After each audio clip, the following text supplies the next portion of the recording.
हे दोस्तों, welcome back to my channel. मैं अशोक कुमार फिर से एक नई वीडियो में आपका स्वागत करता हूँ। तो आज हमारा टॉपिक होगा ए फंक्शन से दूसरे फंक्शन में डेटा कैसे पास करते हैं। जो डिफ़ॉल्ट वे है वो पास करने का है पास बाय वैल्यू। लेकिन अगर हम पास बाय वैल्यू ऑप्शन ना चूज़ करें तो हमारे पास सेकंड ऑप्शन होता है pass by reference. Pass by reference में हमारे पास दो ऑप्शंस होते हैं, आइदर यूजिंग आउट कीवर्ड और रेफ कीवर्ड। चलो इसे एक एग्जांपल से समझते हैं।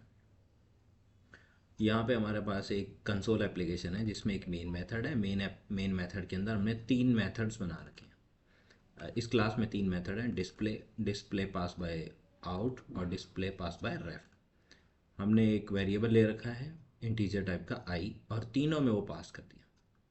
अब इसमें ये जो डिफ़ॉल्ट वे है जिसमें हम डायरेक्टली इंट आई लिख देते हैं, तो जो भी हमारा यहाँ आई की वैल्यू है वो यहाँ पे पास हो जाती है। आउट और रेफ यानी पास बाय रेफरेंस के केस में अगर आउट करना चाहते हैं तो हम लिखेंगे आउट और फिर आई, और रेफ के केस में हम लिखते हैं रेफ और आई, यानी कि जो भी डेटा हमें पास करना है।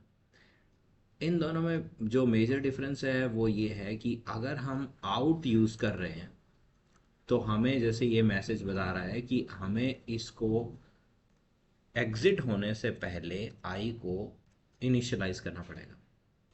इसका मतलब अगर हम आउट पैरामीटर यूज़ कर रहे हैं तो हमें उस जो डेटा आ रहा है उसे हमें री इनिशियलाइज करना पड़ेगा।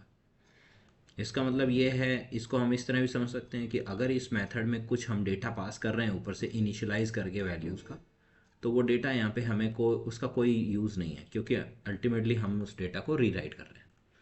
बट पास बाय रेफरेंस के केस में हम लोग जो है उसे री इनिशलाइज करने की ज़रूरत नहीं है, उसे कोई वैल्यू असाइन देने की ज़रूरत नहीं है।